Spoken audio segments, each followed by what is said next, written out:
Hey, buenas tardes. I think it is afternoon for most of you.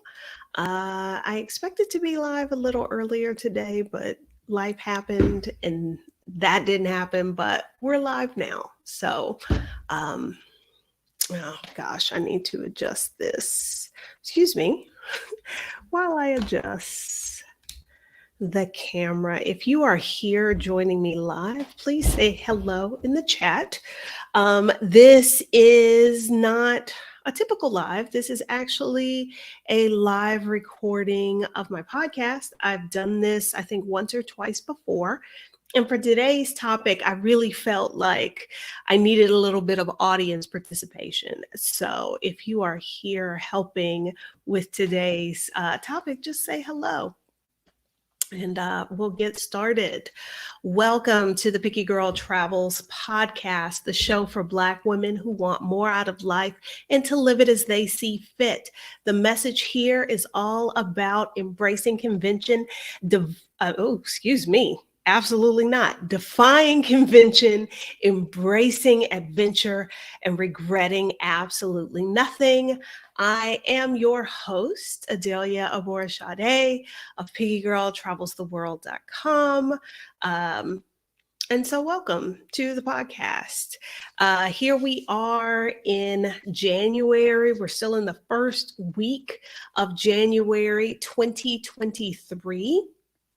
And as we are prone to do this time of year, I'm continuing to reflect a little bit. And I thought back to January 2014. I remember this moment clearly. I had no idea how much this was going to change my life at the time. But many of you know I am currently in the US visiting a friend. And back in January 2014, I shared a blog post I'd read with that friend. And the blog post was called 14 Fucks I Refused to Give in 2014. Like, that's how I was feeling at the time. And I shared this blog post and I was like, girl, all of these. I am so done trying to fit into what society says I'm supposed to do, trying to be all of these things for all of these people. I have it pulled up right here. Let me see. For those of you that are with me over here on the live stream on YouTube, let's see if I can share this with y'all. And I will include a link to, I will include a link. Oops, that is not what I meant to share with y'all. And that looks really freaky. This is what I meant to share. Y'all should be seeing the post now. And these things, like all of these things, like fitting in, that was a huge one for me as somebody who is an introvert and just not a regular person. Fitting in was such a pain and a struggle for me. Forcing a smile. I have a mean RBF, resting bitch face. And so folks were always like, girl, you need to smile. You should smile more. There are very few things I dislike more than being told to smile. And so, I was thinking about me sharing this with my friend back in January, this time of year in 2014. And that was the year that my life changed completely. And I didn't even realize it then. I had spent so much time feeling guilty about everything, about who I was as a person, about what I was supposed to be to other people that I felt like I was failing at. And it's just so wild to see where my life is now. I had no idea at the time that in 12 months I would be living a completely different life. So, why am I sharing all of this with you all today? Because there is probably somebody out there that needs to hear this story, that needs to be reminded that feeling guilty about the things you've done, the things that you've not done, whatever your perceived failures are as a woman, as a mother, as a partner, whatever, like feeling guilty, we got to stop that. That's not going to solve anything for anyone. And when I think about the type of work that I do, I am a financial educator. I help Black women learn about their finances, develop financial confidence, learn how to master their money so that they can live the life that they want. And in a lot of my client conversations, there is often a lot of guilt for, I didn't save money, I did this, that, and the other thing instead, or guilt for not knowing about various financial things, or guilt for not being able to provide, you know, the life either for themselves, their children, that society has told them that they're supposed to be able to provide. I am also I also work with women who are looking to, travel full time, become a digital nomad, move abroad, expatriate to another country. And in many of those conversations, guilt comes up over and over and over again, like guilt about leaving their home country. And for most of my clients, that's the United States. So I am curious, those of you that are here live on YouTube, is any of this resonating with you? Or, am I the only one out here who was feeling guilty, for any number of things, but often from, we were often told you can have it all. But nobody ever talks about how much work and how hard it is to have all of those things and pull it together and balance it all. So if you're here live, I would love to hear from you, whether you felt or currently feel guilty about any of those things. Or Letta says, we are bred to feel guilty. I agree with you 100% on this, particularly for women. I very much see the use of guilt, wielding guilt kind of like as a weapon, as a tool of the patriarchy. You want to keep women from, nobody likes a free woman. That's something I've learned. You want to keep a woman from being free, tie her sense of accomplishment and her sense of worth to achieving these things that are simultaneously probably virtually impossible to do. Have her feel guilty and that will keep her tied to you and tied to the system, you know um Okay. Lisa Jones, Vibracious Life, it resonates with me. Definitely the financial guilt. Often on my YouTube channel and on the podcast, we talk about the sort of cult of consumption that exists in the United States and how so much of the box you get put in and the pecking order of where you belong is very much tied to how you consume and being a visible consumption and buying the right things and the right cars, the right clothes, the right brands, and all of that. So trying to do all of that in a country where wages have stagnated but prices have not can definitely produce a lot of financial guilt. Dia, you are not the only one. I'm on the early stage of shedding that off. I'm working on changing that RBF to I don't give an F face. Girl, I that's very much where I am. I don't care. I don't care. I don't care. I am no longer feeling guilty about like not being normal and not, playing the game and all of that. I'm so over it. Okay. Abba. My children's independence left me with virtually no guilt. My brother's fear took me by surprise, but I made it out. I made it out to Mexico. So that's awesome. Okay. Y'all keep dropping those comments in there. Pent up wanderlust. I have worked on not feeling guilty but about like what others place on me. I am apologetically me.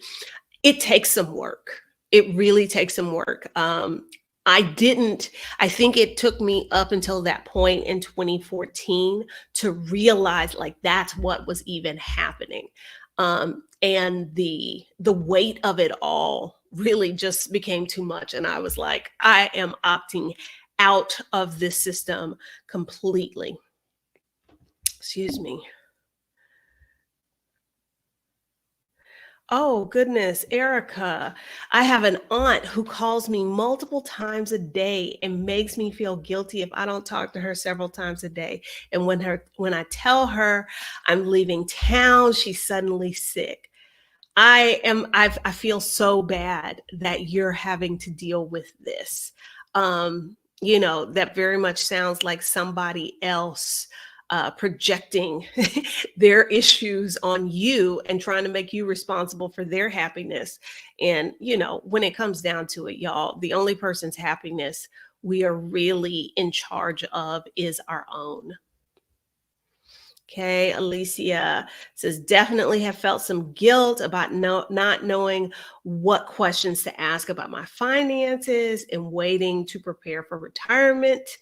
Exhilarated and relieved that I know now. Okay, that is awesome. Okay, so Christina asks a good question. I'm curious, is it easier to feel guilty when you are physically far away uh, from family or friends? Do you mean, is it easier to not feel guilty?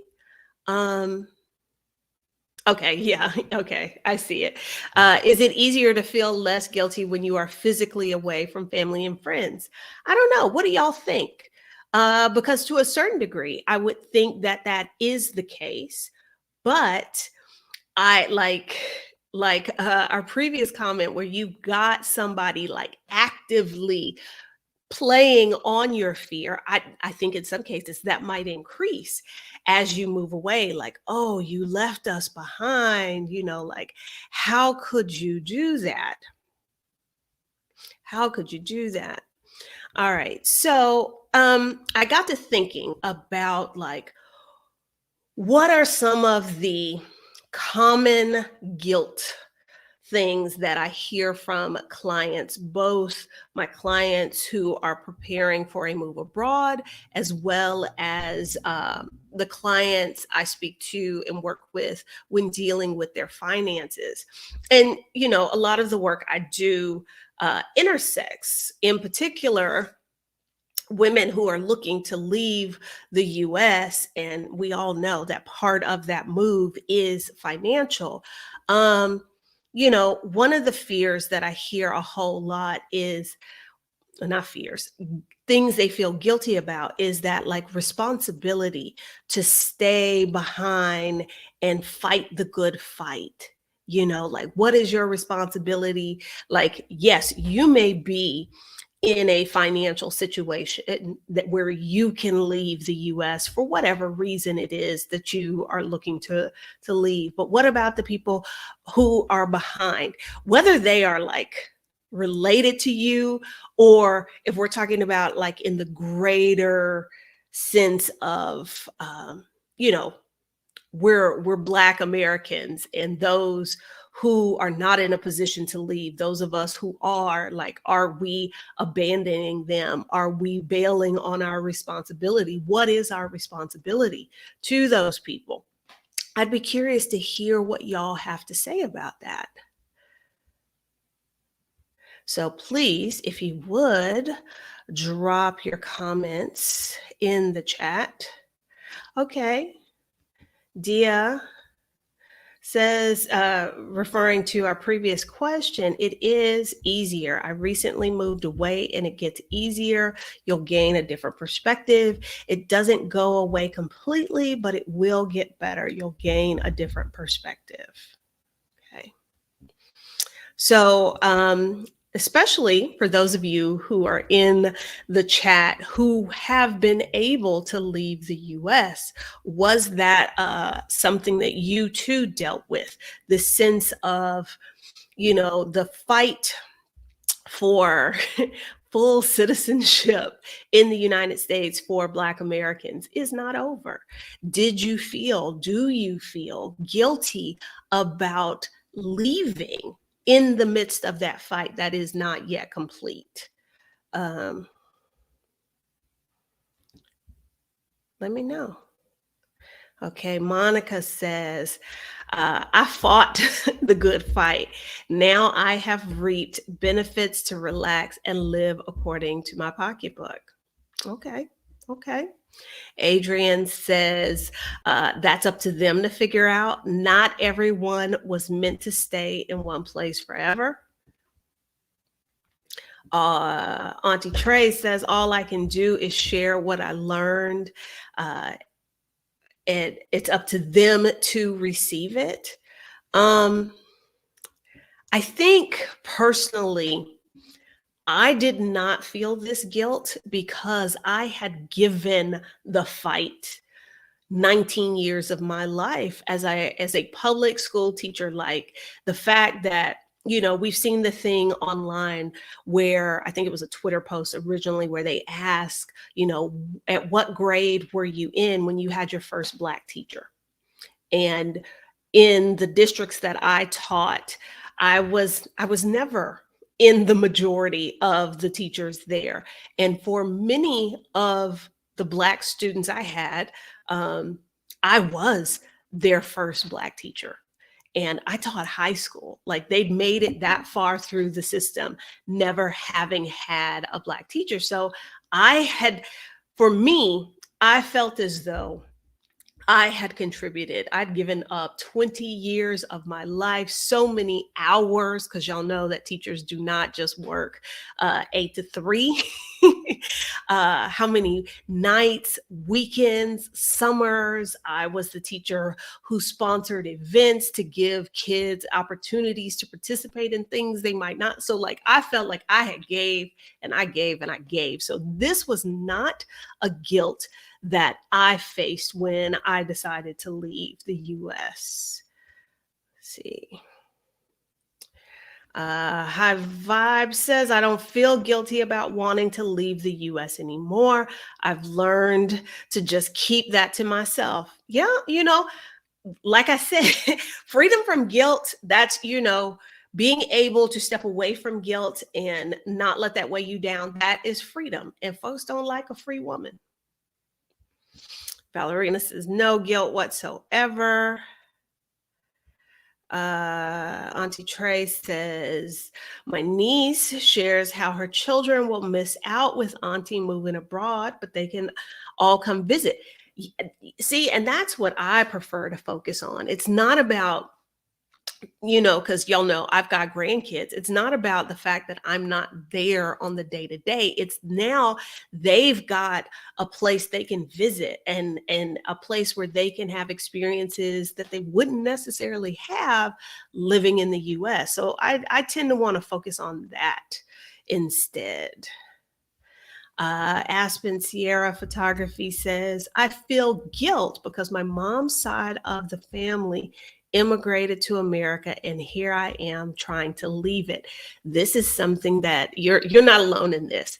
I hear this a lot from the first first generation folks, the children of immigrants, very much it's like, look at all that was sacrificed to get you here, and you're like turning your back on this.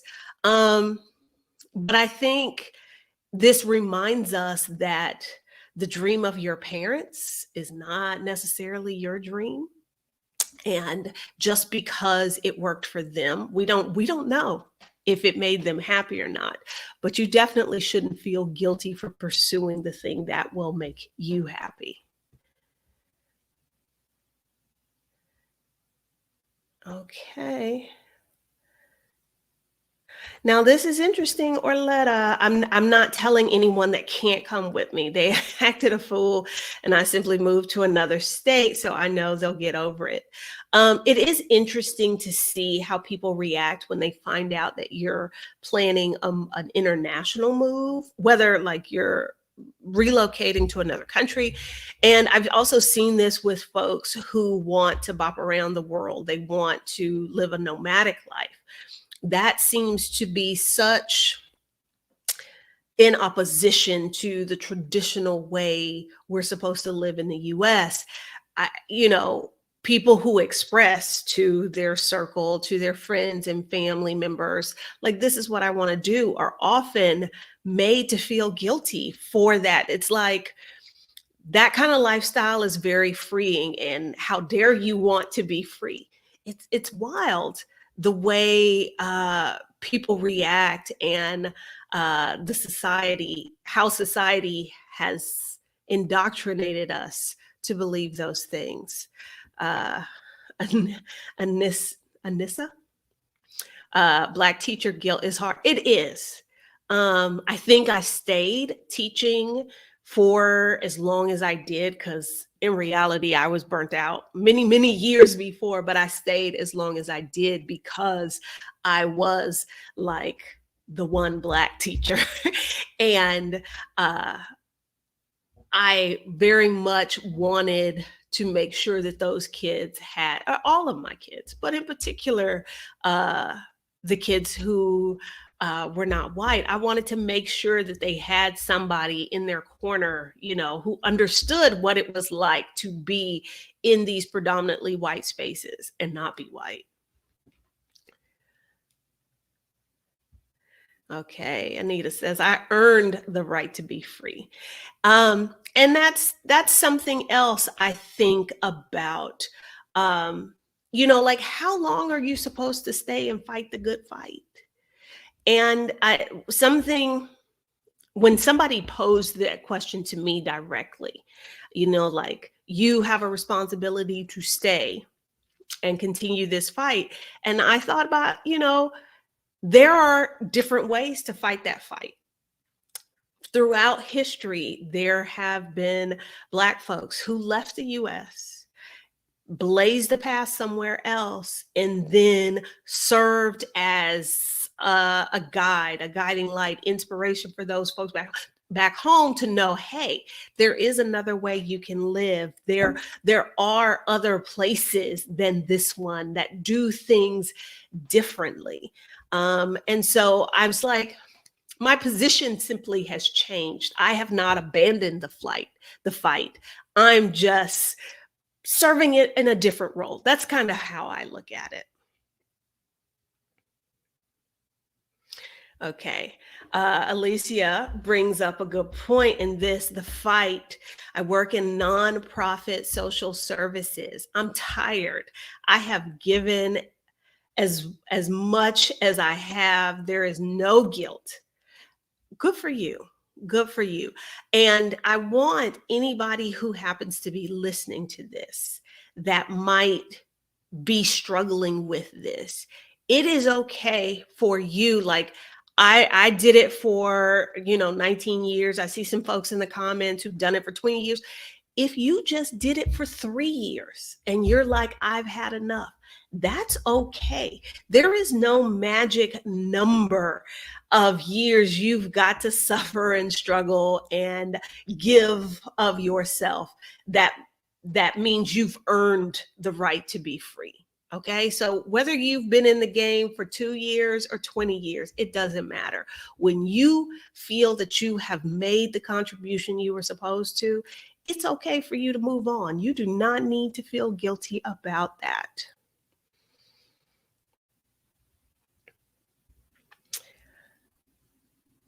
Okay. Pamela, my biggest guilt, regret is tied to wishing I had become financially aware before the last year and some change. I have a long way to go and I'm working on giving myself grace as I build forward. Uh I'm so glad you made this comment because that's the thing. We cannot feel guilty about what we did in the past, whether it was to survive, whether it was out of ignorance, whatever it is. We've got to forgive ourselves. We've got to give ourselves grace and move forward. Now, when it comes to finances, I've seen several comments about like, yeah, I waited so long to start saving for retirement, preparing for retirement. This is, it's really funny how like that's sort of the impetus and the reason that I do the work that I do is because I firmly believe it is never too late. As long as you are still here and you are still breathing, there is still a chance for you to correct that, to move forward from that and do better. One of the, hold on, before I say that, I'm just going to go through the comments really quickly because I see that there are a lot of them.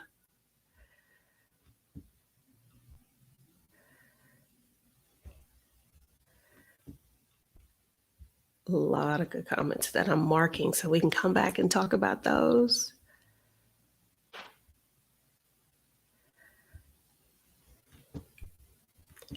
Okay.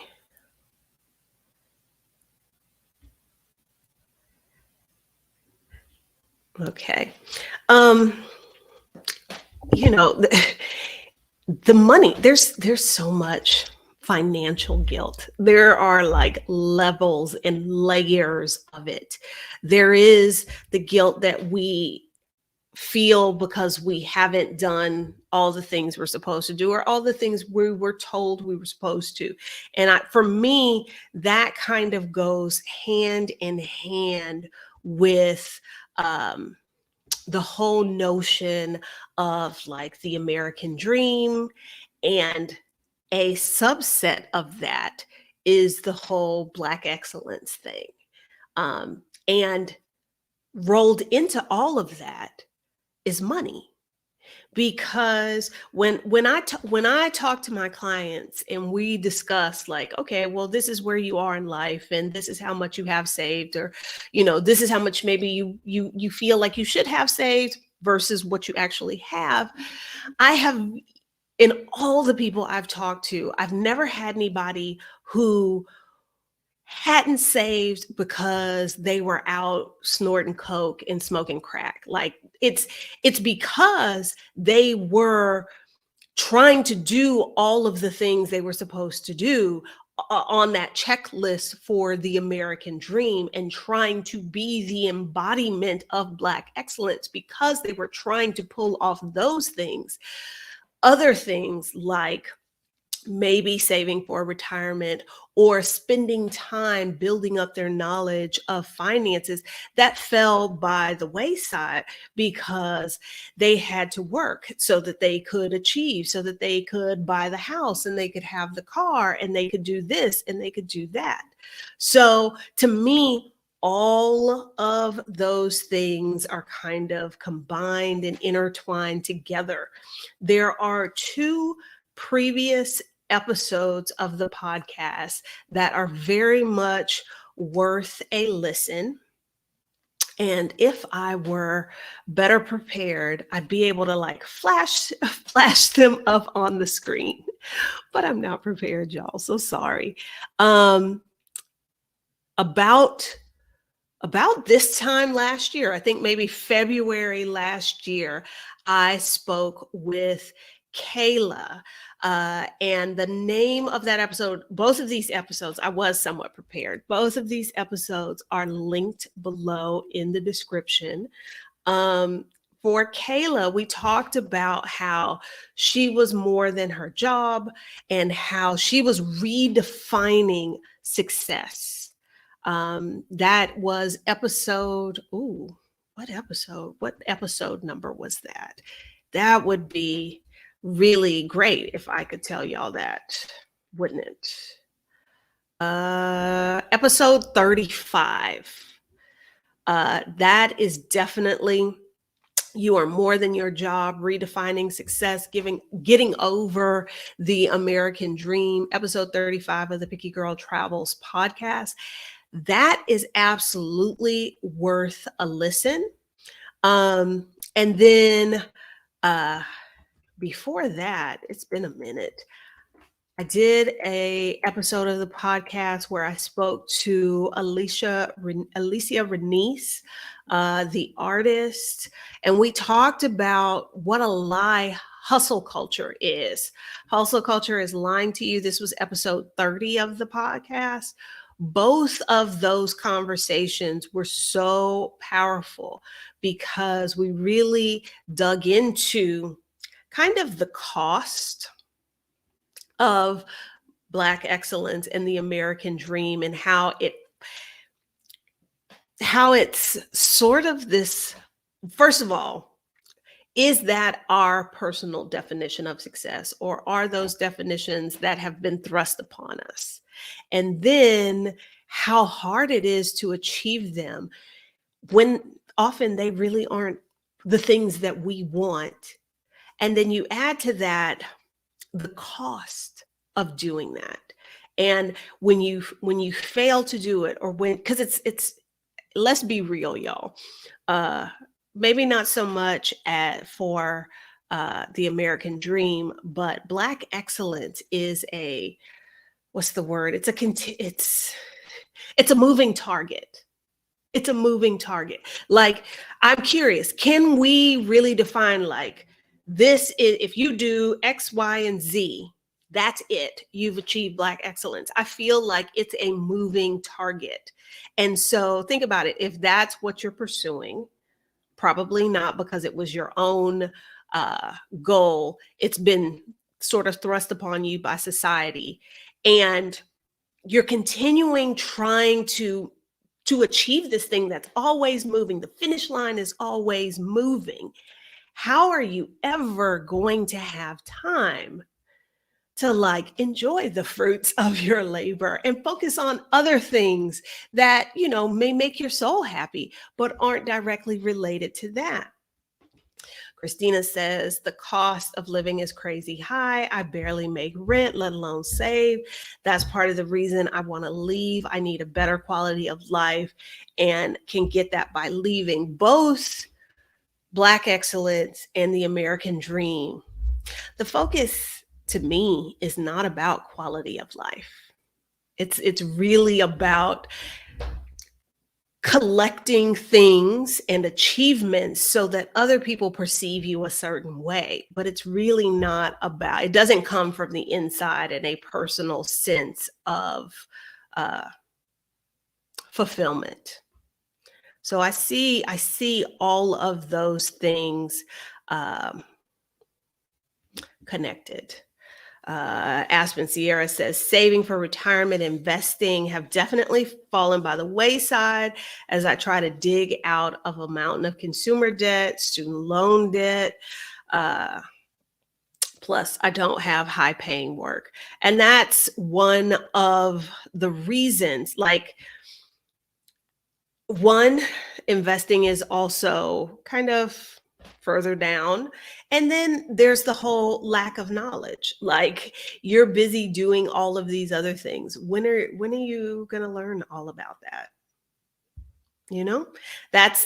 That is why I didn't know that this is how I would end up doing the work that I do, but it is really all connected, which is why I've kind of dedicated myself to uh, helping Black women get to the place where they can make those financially confident decisions.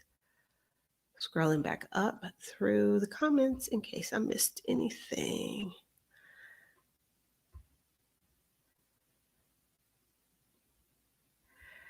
Alicia says you can never achieve it as defined. High school degree, college degree, graduate degree, house, marriage, kids.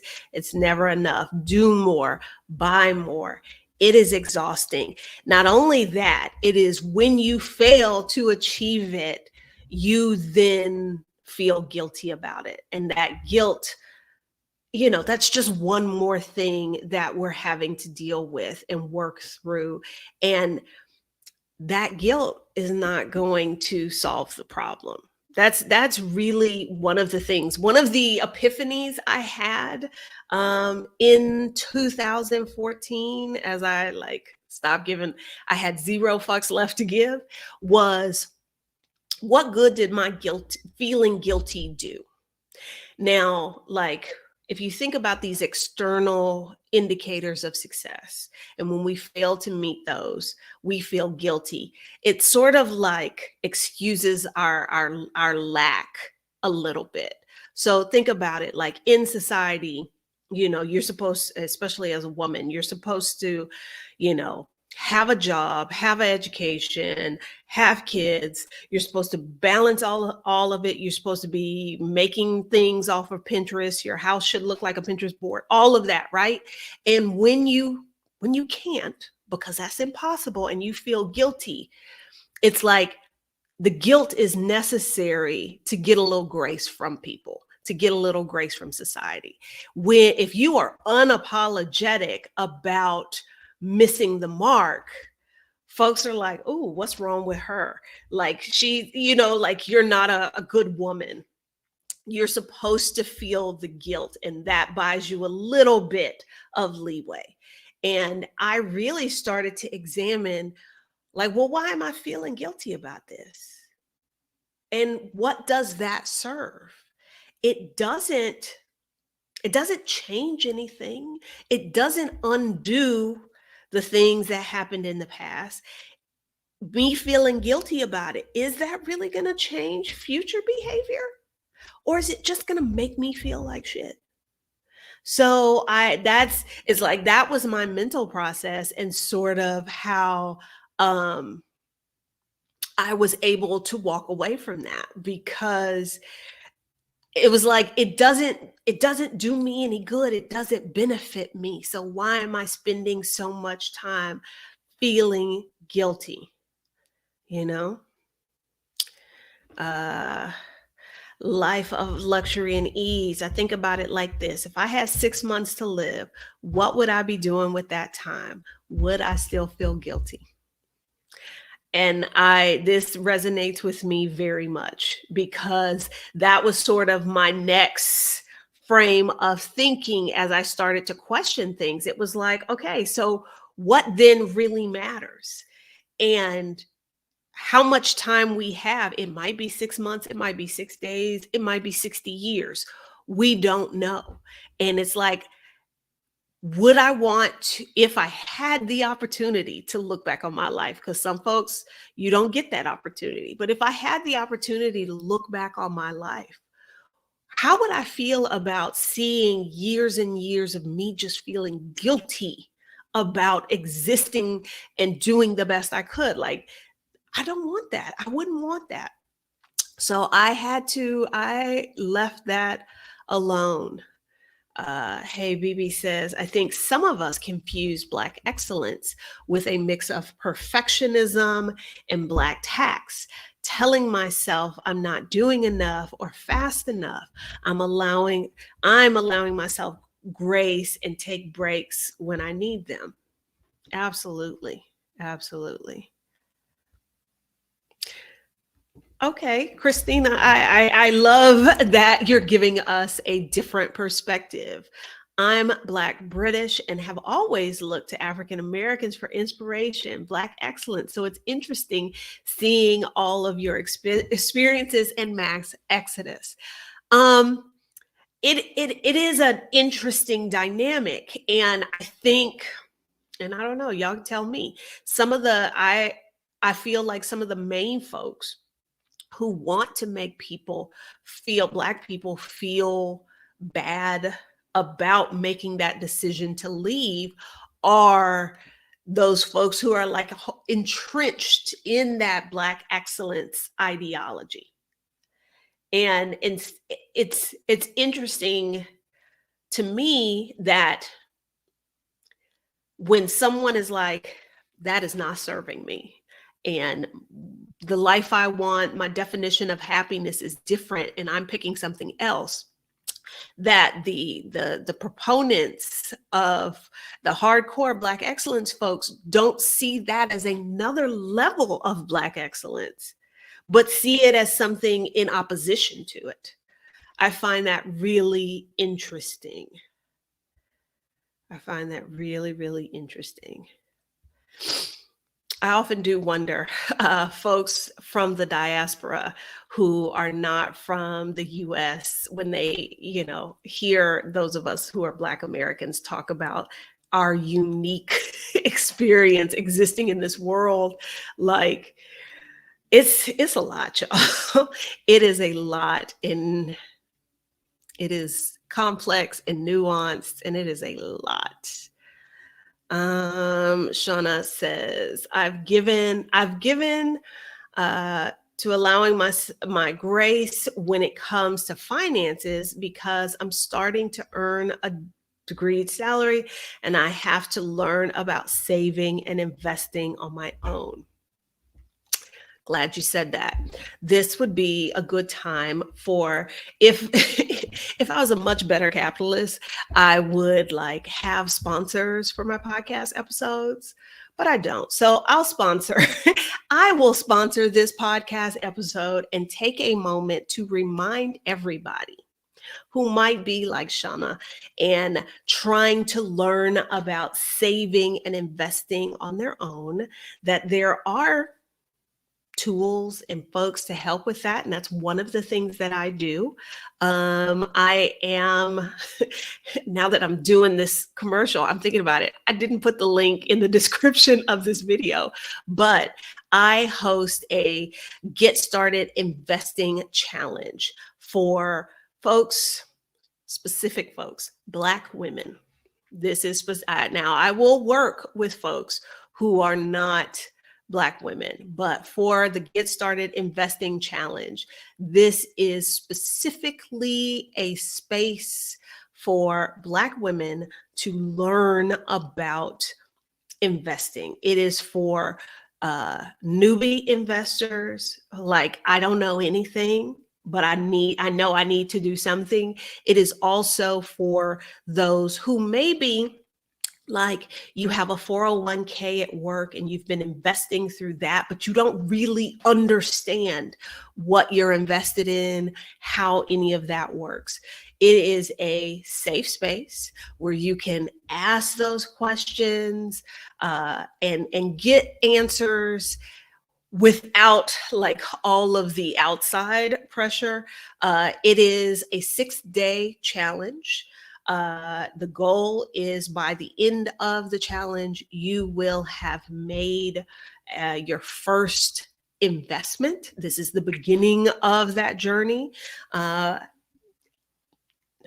trying to think. I didn't put the link in the description, but if that sounds like something that you could benefit from, that you would want to be a part of, registration is open. The challenge starts on the 16th is the first day of the challenge, although we will have like an informal Zoom call on the 15th.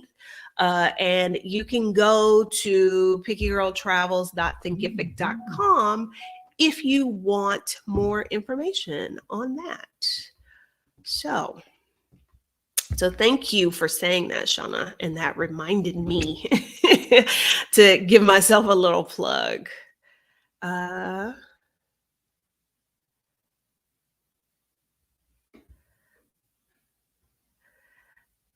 just saw, okay. Black Hannah says, I literally became unapologetic in 2022 with zero F's to give. It is the most freeing thing. And giving no F's and letting go of guilt, those two things go hand in hand. Um, you can't be free if you're letting that hold you down. Absolutely not. Monica shares a friend died a few weeks ago. One sentence she said during her last month: I wish I had had more fun. She was a single parent, a teacher, and a perfectionist. And that's the thing, y'all. That is the thing. So, really, the message of today's podcast is let go of the guilt. It is not serving you. No matter how well intentioned you might feel like it is, like I should feel guilty about it, I'm telling you that it is not serving you in the long run, in the grand scheme of you trying to live the life that will make you happy, the life that you've dreamed of. Guilt really has no place there.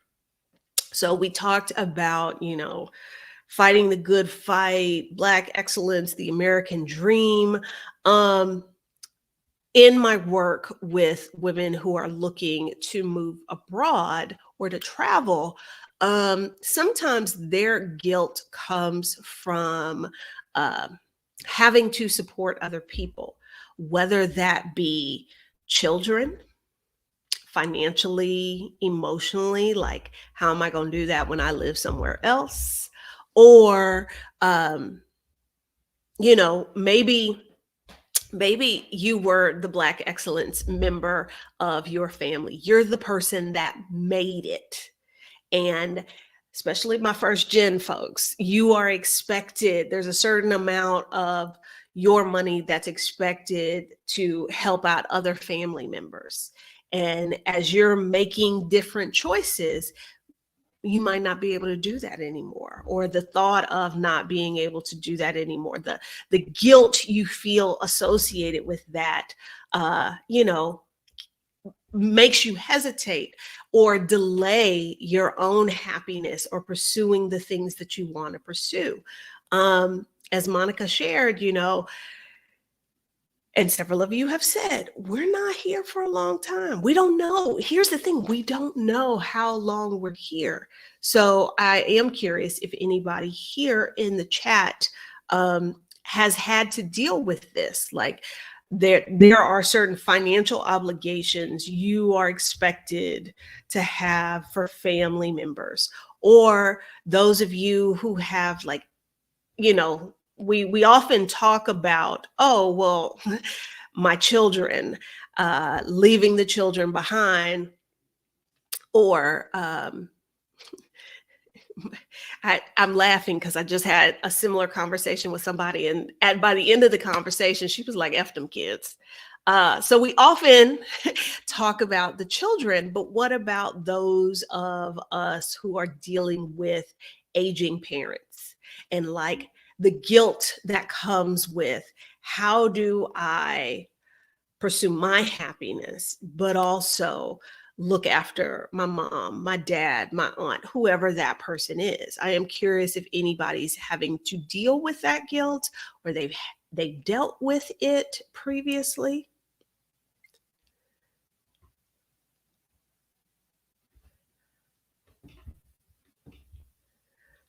No? Um, our Black Utopia a few weeks ago, that is Halisi and Rick, who live in Portugal. They've got a YouTube channel. There is a link to a video they did where they interviewed, and I cannot remember the woman's name, but it's about her experience, supporting an aging parent in the US and how moving abroad really that was the thing that saved them. That was what allowed them to sort of escape maybe a future mired in poverty. There is a link in the description.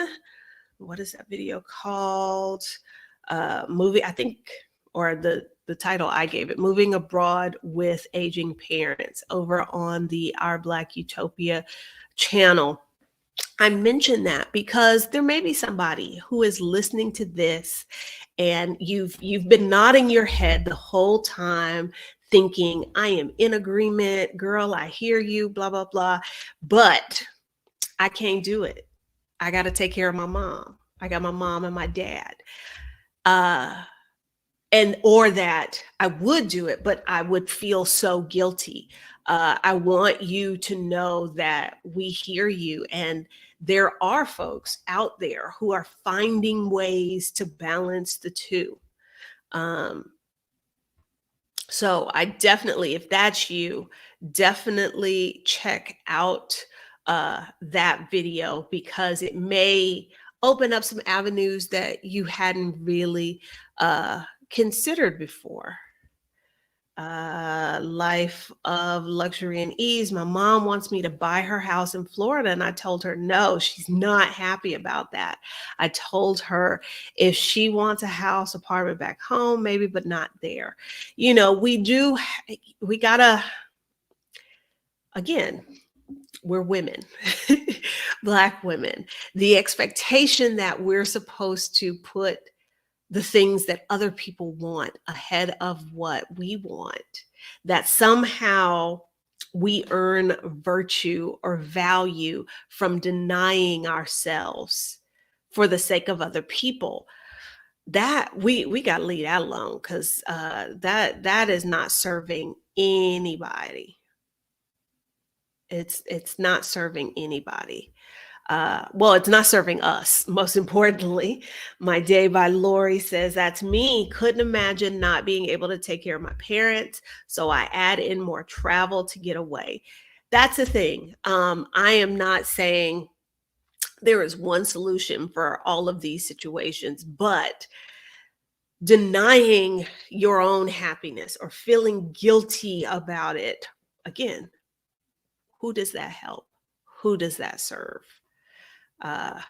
It does not serve you. So, you know, you figure out a way that you can have some of what you want until you can figure out a way to have all of what you want, is what I say.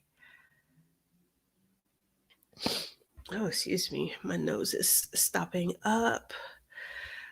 Caring for aging parents is approaching because time is passing. I'm trying to hurry up and get some freedom now before that comes.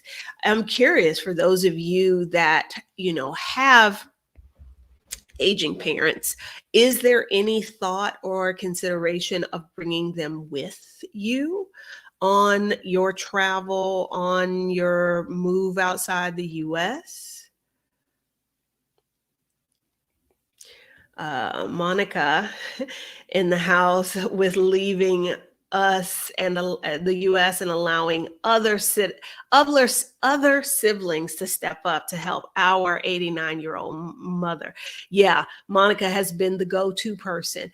And I think some of y'all, you know, I was the only, well, I wasn't exactly an only child, but I would have been the only person responsible for my mother. But some of you have siblings, and it's just fallen on your shoulders because you're the doer in the family. You've always been the doer. And like Monica was like, you know what? I'm going to allow y'all an opportunity to step up here and do some things. And help our mother out, because she's not just your mom. Exactly. Interesting, high vibe. I think it also speaks to the notion of owing your parents something. And I think it does. Culturally, because remember, Black folks are not a monolith.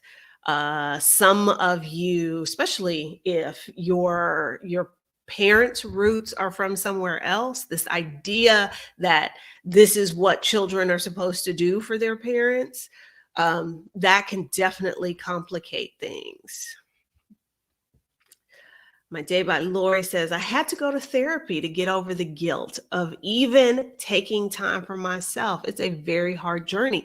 It is, because if you think about it, it starts, the conditioning starts very, very early. And I would argue boys don't get it the way girls do. Men do not get it the way women do.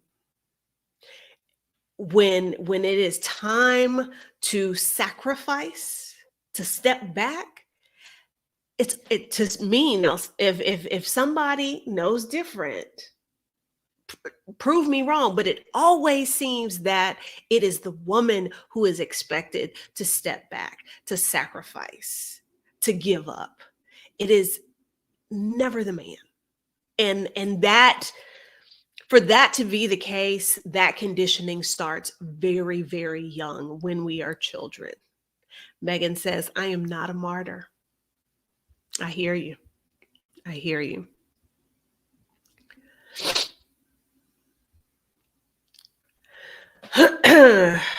Auntie Trey says, I learned that when taking care of aging parents, if a sibling is not able to handle things, they need to speak up.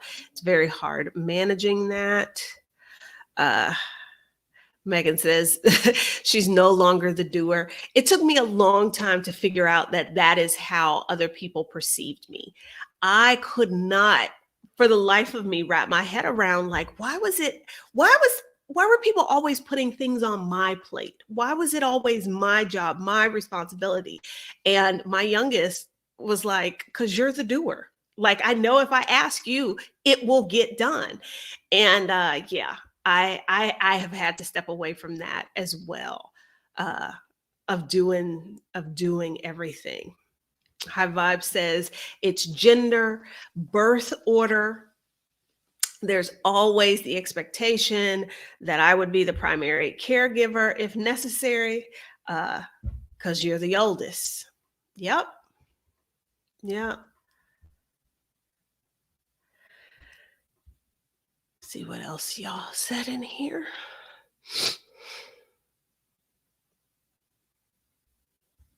And here's the other thing. I think it's important to open up a dialogue, to have a conversation, because often we won't broach something because we think, oh,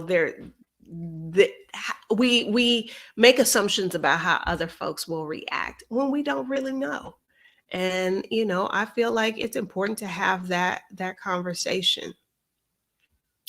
Absolutely. Okay. So that's that is what I have. Those were the areas of guilt that I've seen pop up most. Did I miss something?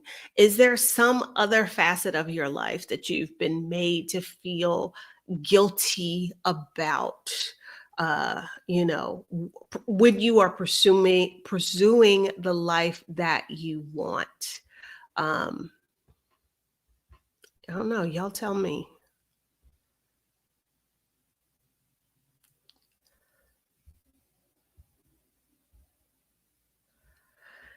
Shauna, this is a good point. I feel like we all know we're going to get old and need help. So why aren't we making a plan for it now? That's where the conversation comes in. My mother retired at 52 when her first grandchild was born. And we'd never had any conversations at all. And so as somebody in their early 20s, I just assumed she knew what she was doing. Like, surely she wouldn't be retiring with no plan. That is exactly what she did. I don't know if her plan was me or what, but there had never been a conversation. And there are folks, especially parents, well, I was going to say, especially parents from other places beside the US. But no, I think there's some American born folks who are of the same mindset, like, you're my kid, this is what you're supposed to do. But the kid has no idea that that's the expectation on them. So yeah, we should be making plans. We should be having conversations. I think maybe some of that goes back to this sort of skittishness people have about talking about death. It is one of the few certainties in life, yet people shy away from having those conversations. And not having the conversation doesn't mean it's not going to happen. It just means it's going to happen, and then you're going to leave a mess behind for the folks who you leave. So no, there should be conversations happening there. Pinup Wanderlust says, since I understand my responsibility to myself, I have advised my daughters that I do not want them to take care of me. I have a plan. I am on that same page. Like, and I don't know if I arrived there because my own mother was planless. And, I got broadsided when she retired at 52 with no plan and barely 2 nickels to rub together. And then she had a stroke at 50, 58, 57, 58, 59, somewhere around there. She had a stroke. I think maybe because I had that experience, I was like, oh, okay, well, I know what I'm not going to do. And so, yes, I have had that conversation with my children as well, about that. I do have a plan, and they don't need to be worried about that sort of thing.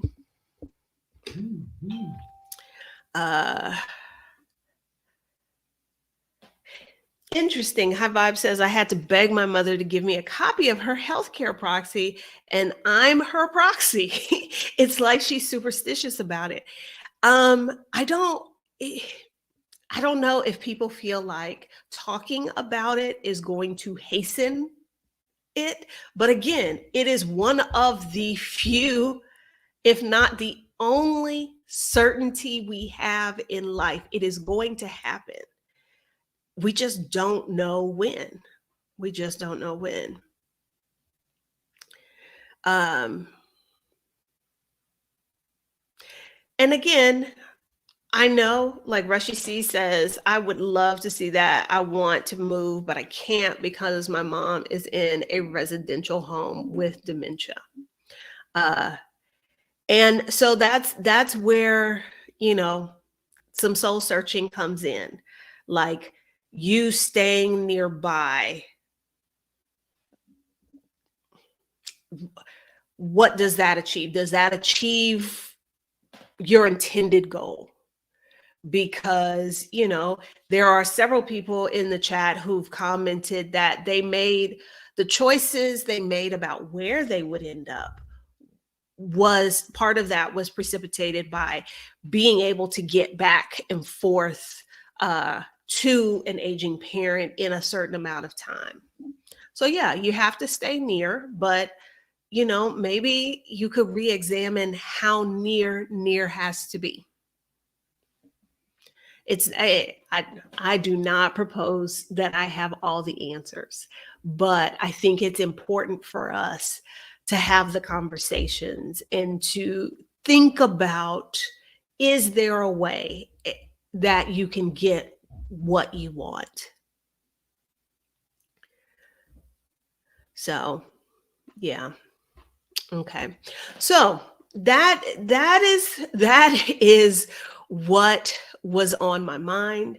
I thought it was really important for us to have a conversation about guilt and about how feeling guilty is not winning us any prizes.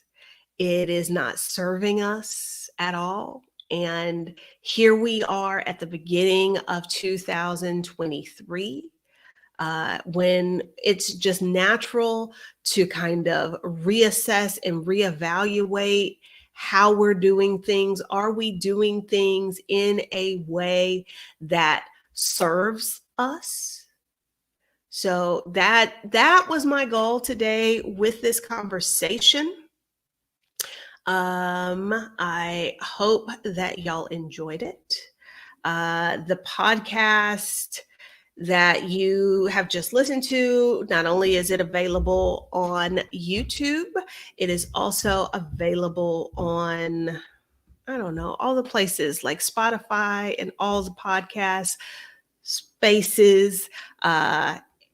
If this is where I'm supposed to remind you that if you want to support the podcast, you should, if you're listening to this on a podcatcher, make sure that you like subscribe if that's a possibility, or you leave a review.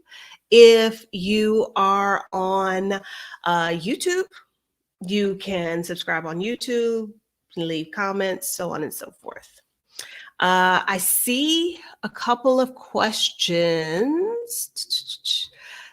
Hold on. Let me pull back into the chat. Somebody mentioned, I did the other live episode of the podcast I did was about the decisions. I think this is what you're talking about, Kat. Can you do that session again? Maybe a session on how to make those life decisions prior to moving abroad, just in case. What episode of the podcast was that? Let's see if I can find out for y'all.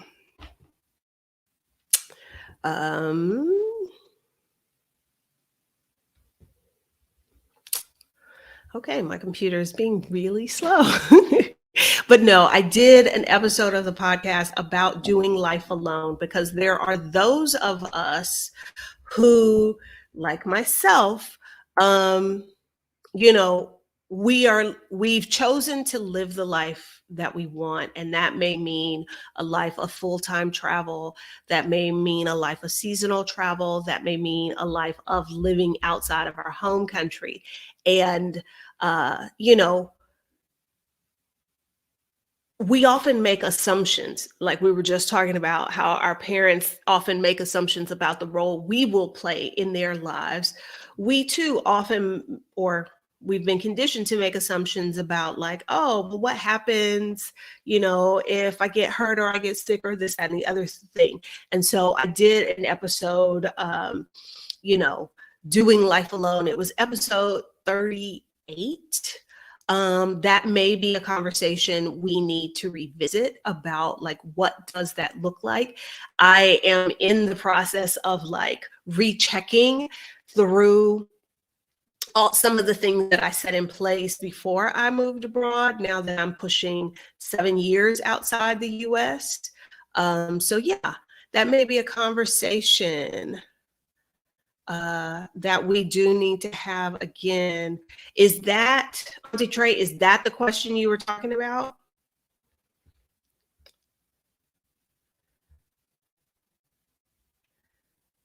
Let me know. Monica says, thank you for this subject. Guilt has had me for a long time. Free at last. Thank God I am free at last. That's the thing. Like, these conversations need to happen. Like, not having these conversations doesn't change anything. It doesn't change the outcome. It doesn't change the situation. So I think it's important. And if that means I have to be the one starting the conversation, despite as much as I dislike, because y'all know I'm an introvert, I'll be the one to have that conversation. But I do firmly believe, and y'all heard that at the top of the episode when I did the tagline: embrace adventure. I mean, defy convention, embrace adventure, and regret nothing. Because regret and guilt go hand in hand, and feeling guilty or letting guilt consume us does not solve anything. If anything, it just creates more problems and prevents us from living the life we deserve. So thank y'all for coming to hang out with me on a Friday afternoon. Those of you that are signed up for the vision board party, excited to see you tomorrow and hang out. If you are watching this and you're like, vision board party, what vision board party? It is sold out. So can't join in that fun, but watch this space. There will be some exciting announcements forthcoming. So yeah, be sure to watch this space. Make sure you're subscribed so you can be the first to know. And again, we mentioned earlier, the Get Started Investing Challenge starts on, what month is this? January 16th. There is a link in the description, I think. So if that's one of those things that you've been feeling guilty about, like not being on it when it comes to retirement or just investing in general, that may be something that you want to check out. Okay, so thank y'all for hanging out, and I will talk to you all later. Bye.